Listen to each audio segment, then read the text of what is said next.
Hello everyone. Before we start, make sure to like and subscribe to Beyond Curious and leave a comment with where you're from and what time you're watching. That way YouTube keeps showing you stories just like this one. Now let's begin.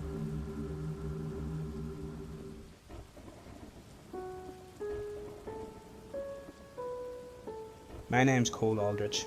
I'm 31 and I've worked deckhand on longline boats out of a small Pacific Northwest port for almost 9 years now. The last 4 of them on a boat called the Marlene K. We fish black cod and sablefish mostly. That means long trips, cold water, and gear that sits on the bottom for hours at a stretch before we haul it back. I'm telling you all that because I want you to understand that pulling up something strange on a long line isn't unusual. You get all kinds of things down there nobody's catalogued properly. Most trips, strange is just Tuesday. This last trip was supposed to be a normal 10-day run.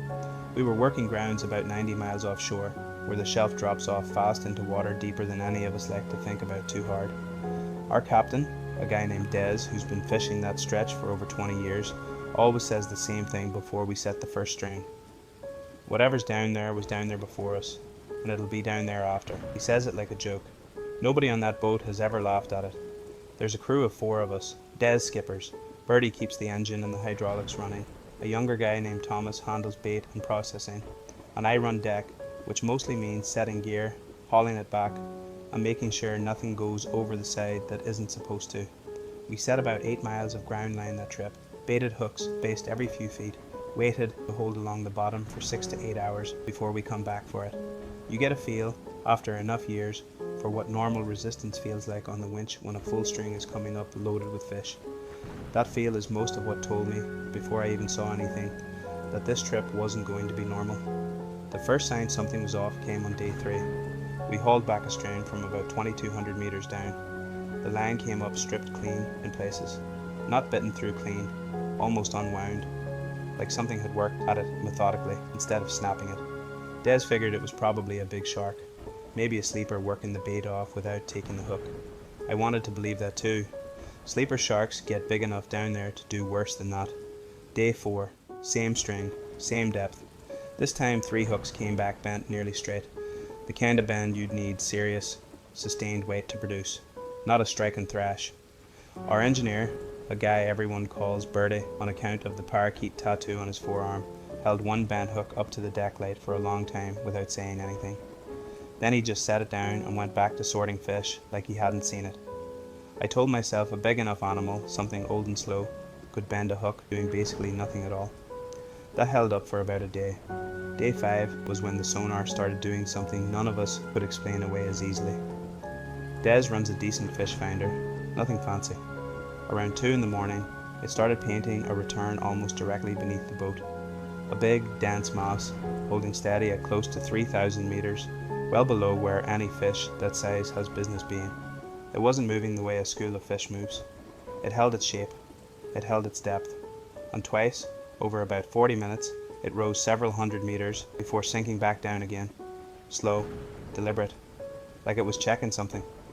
Nobody on that boat said the word I think we were all thinking. We said big squid. We said some kind of thermal layer messing with the sonar. Bertie, normally the loudest guy on the boat, went quiet for most of that watch. He kept picking at the same loose thread on his jacket cuff over and over. I only noticed because I've fished with him 4 years and never once seen him sit still that long. Thomas, who's only been fishing 2 seasons and doesn't have the same reflex the rest of us have for talking ourselves out of things, said out loud what none of the rest of us would. He asked if we should just pull the gear early and run the string somewhere else. Des said we'd lose 2 days of good fishing over a sonar glitch, and that was the end of the conversation. At least out loud, I noticed Des checked that same screen 4 or 5 more times before his watch ended. Longer than a man checks a screen he actually believes is glitching. The gear kept coming back wrong after that. Not damaged exactly, wrong. Bait taken clean off hooks with no sign of a strike. A whole section of line, maybe 60 fathoms, came up in a shape none of us could figure out. Coiled tight, uneven. Almost deliberately, like something had wound it rather than tangled it. I spent part of that afternoon in the wheelhouse with Des, going through the boat's old logs, trying to find anything on record about that particular stretch of shelf. Nothing official. No incident reports, no notes about equipment loss on the exact coordinates, nothing you could point to and call evidence. but Des keeps a private logbook too, separate from the company paperwork. Flipping back through nearly a decade of his own handwriting, I found 4 separate entries on that same ground, spread out over different years, each one just a short line. Gear came up wrong again, no further explanation given. None of them cross-referenced to each other, like each time it happened he'd half forgotten the last.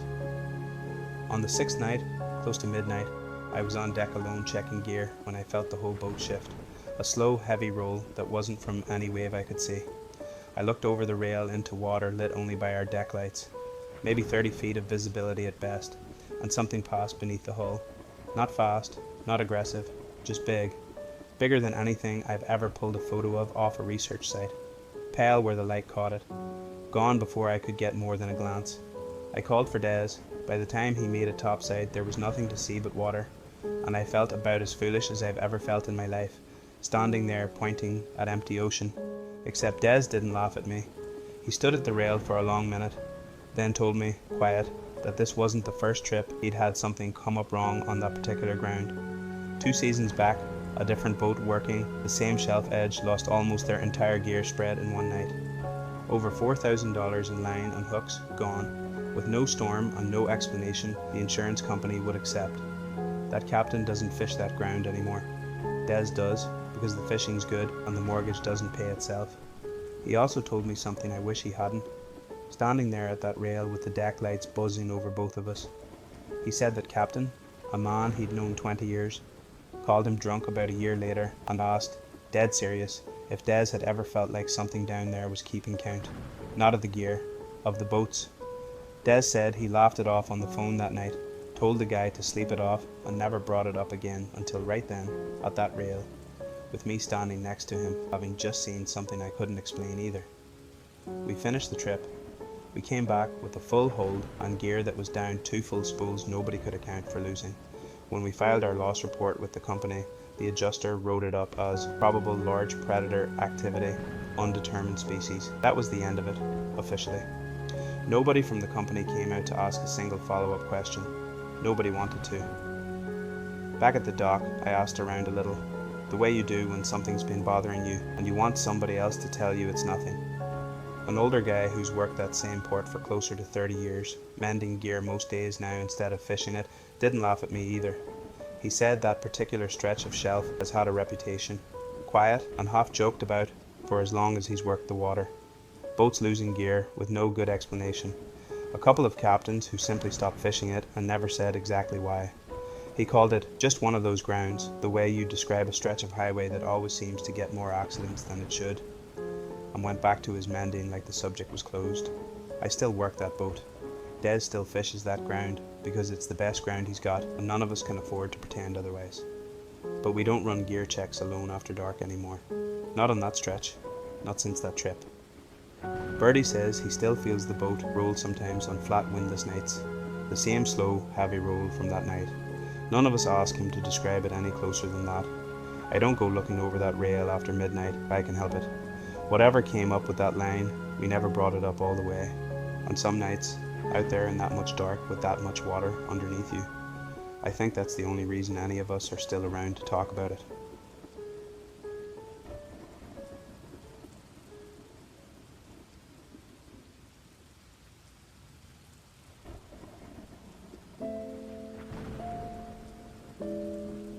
My name's Priya Nair. I'm 28, and until about 8 months ago I worked as a records reviewer for a contractor doing declassification support for a federal records centre, part of a much larger public push to review and release old government files. I'm not going to name the contractor or the specific program. You'll understand why by the end of this. What I can tell you is that the job was, for about a year and a half, exactly as boring as it sounds. You sit in a windowless room with a scanner, a checklist, and a redaction tool. You process boxes of documents that have mostly been sitting untouched since before either of my parents was born. Most of what came across my desk was genuinely nothing. Supply requisitions, personnel transfers, weather logs. The job paid well for what it was. The office had decent coffee, and I liked my supervisor, a careful, soft-spoken man named Grant, who always clicked the same pen 3 times before he started reading anything. Like a little ritual he didn't know he had. I mention that because it's one of the only normal human details I have left from that job that I still trust completely. There were 6 of us on the review team, working through a quota of about 40 boxes a month. Part of a much larger public effort that had promised, more than once, regular updates on what was getting released and when. In practice, the updates were rare, and the boxes just kept arriving on pallets from a storage facility none of us had ever seen. We joked, the way people joke about tedious jobs, that somewhere out there was a warehouse the size of an airplane hangar, packed floor to ceiling with 70 years of paperwork nobody had looked at twice. I didn't think, at the time, about how much of that paperwork nobody was ever going to look at twice on purpose. The file that started all this came through in a batch labelled for routine release. Nothing flagged, nothing special. It was a folder of logistics records from early 1952, mostly transport manifests and requisition slips, the kind of paperwork nobody has cared about in 70 years. Buried in the middle of it was a single type page, mostly redacted already by whoever processed it decades earlier. Black bars over probably 80% of the text. Standard. What wasn't standard was one line near the bottom that somebody, at some point, had simply failed to black out. A short, plain sentence referencing a recorded briefing. Air Force personnel. Unidentified aerial contacts. Washington sector, with a file number attached that didn't match any release index I'd ever seen.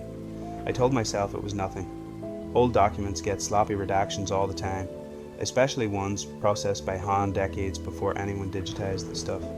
I flagged it as an anomaly, the way I was trained to, and moved on. That was rationalization number 1. It lasted about 4 days. For what it's worth, the physical page itself wasn't dramatic to look at. Yellowed onion skin paper, a typewriter font with a slightly crooked lowercase e, the kind of document that looks exactly like every other piece of 1950s paperwork I'd processed that month. That ordinariness is part of what made it unsettling later. Whatever this was, it hadn't been dressed up to look important. It had been filed away like a supply requisition, and somebody decades ago had simply failed to finish covering it up. I want to be clear that none of this felt dramatic at the time. There had been a lot of public talk that year about a bigger push to review and release exactly this kind of old material. Promises of regular updates, hearings, officials on television saying the public deserved transparency about historical files just like this one. I'd half believed, sitting in that windowless room, that I was a small, boring part of something that was actually supposed to happen in the open. That belief is probably the only reason I let myself keep pulling on this thread as long as I did. The second time I saw that same file number, it was in a completely different box 3 weeks later, referenced in a routing slip that had also somehow slipped through with one unredacted line. Same number, same phrase, almost word for word. I told myself that was just a coincidence of filing, that a real file number would naturally show up more than once across a large enough set of records. That held up for a while too, right up until I actually looked. I did what my training explicitly told me not to do. I searched our internal release index, off the clock, for that exact file number. It came back with a single result, a 2-line entry stating the file had been physically destroyed in a scheduled disposal decades ago. Except the box in front of me had 2 separate documents referencing a file that supposedly hadn't existed in any form since before I was born. I mentioned it, carefully, to a co-worker named Fareed, who sat 2 rows over and had been on the team almost 3 years longer than me. He didn't laugh it off the way I expected. He got very quiet, told me he'd heard secondhand about something similar happening on a different program before I started. Then he asked me, in a tone that made it clear he already regretted asking, whether I'd told anyone else yet. When I said no, he told me to think carefully before I did. He didn't explain what he meant, and I didn't ask him to. I brought it to Grant, mostly because I trusted him, and because I genuinely thought it was probably a records management error worth flagging up the chain. He read both pages twice. He clicked his pen 3 times, which he always did before he said anything difficult. Then he told me quietly that he'd seen exactly one other file do this in 11 years on the job, a decade earlier. The woman who'd flagged it had been moved to a different program within a month and never spoke about it again. He wasn't telling me to drop it. He was telling me what happens to people who don't. I didn't drop it. I want to be honest about that, because I think it matters.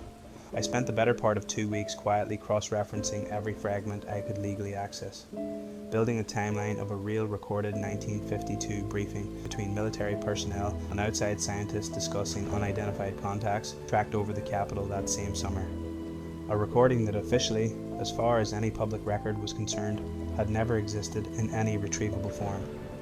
I did this on breaks, mostly, and a little at home in the evenings, cross-checking dates against publicly available disclosure indexes and old newspaper archives, building a short list of names and file references that kept circling back to the same handful of weeks in early 1952.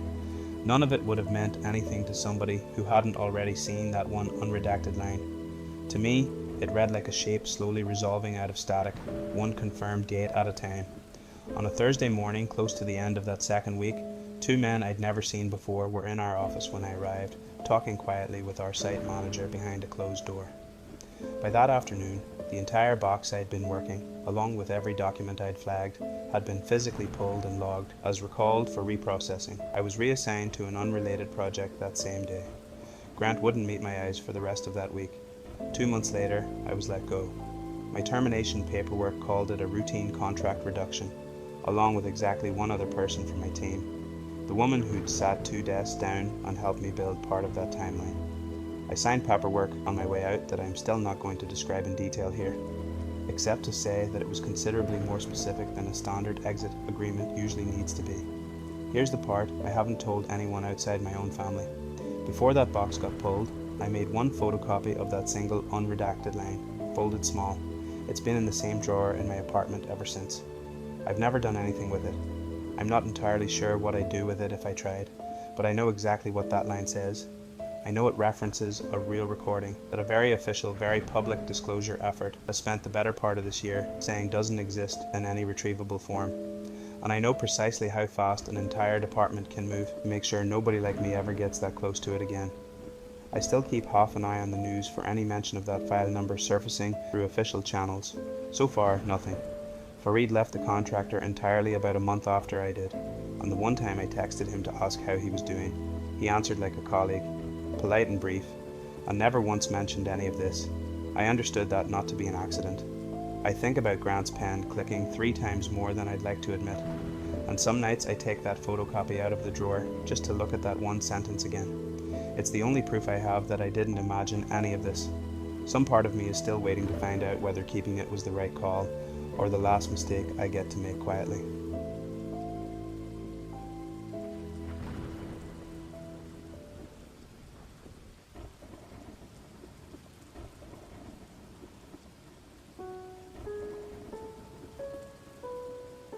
My name's Sadie Coburn.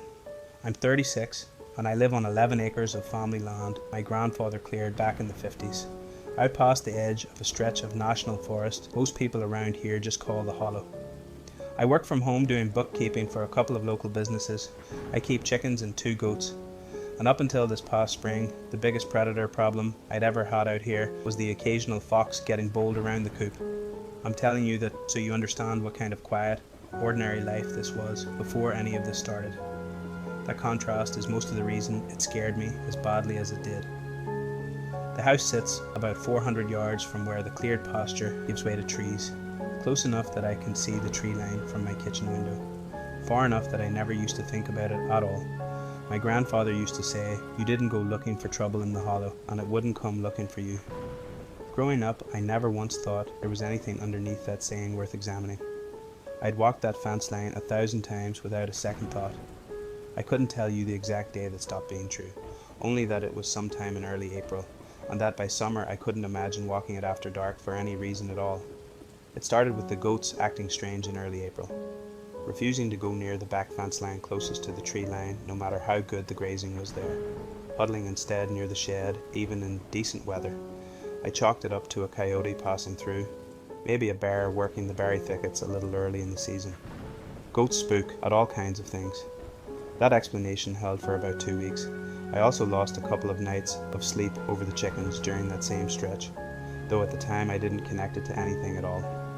Something kept setting off the motion light over the coop, 2 or 3 in the morning. Every time I checked from the window, there was nothing there. No raccoon, no possum, nothing moving in the yard at all. I told myself the censor was just getting old and needed adjusting. I actually ordered a replacement censor online before any of the rest of this started, which is a small stupid detail I still think about, because it means some part of me was already trying to solve this the ordinary way, before I understood there wasn't going to be an ordinary explanation waiting at the end of it. Then I found the fence itself pushed outward, not chewed or dug under the way a coyote or a dog would do it, but bent. 2 full posts leaning hard toward the woods, like something heavy had pressed against them from the pasture side and pushed out. I told my neighbour down the road, an older widow named June, who's lived on our property almost 50 years. She said, a little too quickly for someone who genuinely thought it was nothing, that it was probably just a big black bear. We get them passing through most Aprils. I wanted that to be true badly enough that I let it be true, at least out loud. I put up 2 trail cameras after that, mostly for my own peace of mind. One aimed at the bent section of fence, one further back toward the tree line itself. For the first week they caught nothing but a raccoon, and one memorable night, my own dog wandering the yard at 2 in the morning for no reason I could figure out. Then, on the 8th night, one camera caught a single frame, badly motion blurred, of something tall and dark at the very edge of the tree line, upright. Gone by the next frame 2 seconds later. I zoomed in until the image fell apart into meaningless pixels. I still couldn't tell you what I was looking at, except that it stood taller than any bear I've ever seen photographed on 2 legs, and it was gone fast enough that whatever it was hadn't been startled by the camera flash, because there was no flash left to trigger. I called the county about it, mostly to report possible large predator activity near livestock. A game warden came out about 4 days later, looked at the photo for maybe 15 seconds, and told me it was almost certainly a bear standing to get a better look at something, that the motion blur was just doing the rest of the work my imagination wanted done. He wrote possible black bear, no action required, on his report, and was back in his truck inside of 20 minutes. I remember him not quite looking at the fence posts on his way out, even though I'd specifically asked him to. Before he left, I asked him, half joking, if the county got a lot of calls like mine out this way. He paused with his hand already on the truck door, longer than the question should have needed. Then he said something like, "You'd be surprised," in a tone that didn't match the joke I'd been making at all. Then he got in and drove off before I could ask him anything else. I've thought about that pause more than almost anything else that happened that spring. That evening I went looking online, mostly out of frustration, for anything else reported around the hollow. I found a handful of old regional sighting boards, the kind of amateur cryptid tracking sites that get argued over constantly. Half the comments accusing every submitted photo of being faked or AI generated, the other half swearing they'd seen the same thing themselves. 3 separate posts, going back almost 15 years, describe something tall and upright near forest roads within a few miles of my own fence line. None of them had anything clearer than my blurry trail cam frame. I closed the laptop, feeling worse than before I'd opened it, because until that point some part of me had been hoping I was the only one. Through the rest of April, small things kept adding up. A muddy print near the coop, 5-toed but easily twice the width of anything I could match to a known animal online. The chickens going through stretches of refusing to leave the coop even at midday. A single low, heavy exhale I heard from the tree line one evening while hanging laundry, close enough that I dropped the basket and didn't go back out for it until my brother came by the next morning. The clearest thing happened in early May, close to 11 at night.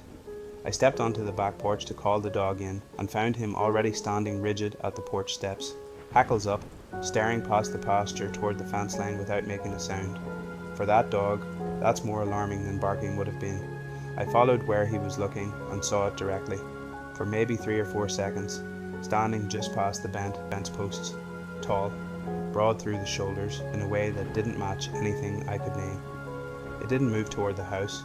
It didn't move at all that I could see. It just stood there in the dark, facing the porch, facing me, for exactly as long as it took me to realize I wasn't breathing. Then it was gone. No sound, no sign the tree line had moved the way it should have if something that size had walked back into it. I called June the next morning, more shaken than I wanted to admit over the phone. There was a long pause before she answered me. Then she told me, quietly, that she'd seen something standing at that exact stretch of tree line twice in the 31 years she's lived on her property. The first time back when her husband was still alive. He told her and made her promise never to repeat it to anyone in town, that it was better for both of them if people around here just kept calling it a bar. She said her husband used to leave feed out near that same fence line some autumns, just to keep the peace, and that she genuinely didn't know if that had ever mattered or if it was just an old man's superstition that made him feel less afraid. She told me all this like she was relieved finally to be saying it out loud to someone else who'd actually seen it. I asked her carefully what her husband had actually seen the first time. She said he'd never described it in much detail, only that he'd come in from the barn one night pale and quiet and told her they'd be feeding a little extra out past the fence from then on. No explanation offered and none asked for.